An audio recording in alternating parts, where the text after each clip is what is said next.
পাকের পার্টি অনেকে বলে ভোট পায় না কেন, এত বড় শক্তি আপনারা ভোট পান না কেন? ভোট পাইতে গেলে যে কাজ করতে হয় সেই কাজ আমরা করতে পারি না। মানুষের মাথায় বাড়ি দেওয়া, ভোট কাইটে নেওয়া, মানুষের উপরে গুলি চালানো, মানুষের উপরে বোমা মারা, মানুষের রক কাটা, পাও কাটা, হাত কাটা, এই করে সব কুশিক্ষার পথে আমরা আমরা আমরা আমাদের নেতা কর্মীদেরকে এই কুশিক্ষা আমরা দেই না বলে আমাদেরকে দয়া করে যে ভোট দেয় তাতে আমরা সন্তুষ্ট হই।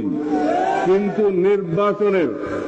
নির্বাচনের সময় আমরা নির্বাচন অংশগ্রহণ করেই থাকি এবং করতেই থাকবো। কেন করবো? এই কারণে যে নির্বাচনকে সামনে রেখে প্রতিটি ঘরে ঘরে বিশ্বহরি খাজা ফরিদপুরি কেবলা জান সাহেব যে প্রকৃত ইসলামের শাশ্বত মহিমার পথ আমাদেরকে দেখিয়েছেন, আমরা সেই প্রতিটি ঘরে ঘরে সেই গোলাপের সুরভি ছড়িয়ে দেব। আমরা গোলাপ ফুলের বাক্স রাখবো, কিন্তু আমরা কারোর উপরে অত্যাচারের নীতিতে বিশ্বাস করি না। কারণ কুশিক্ষার পথ ধরে যারা যায় সেই কুশিক্ষার পথ ধরে তাদের পতন হয়। সাপরে কিন্তু সাপের কামড়েই মরে।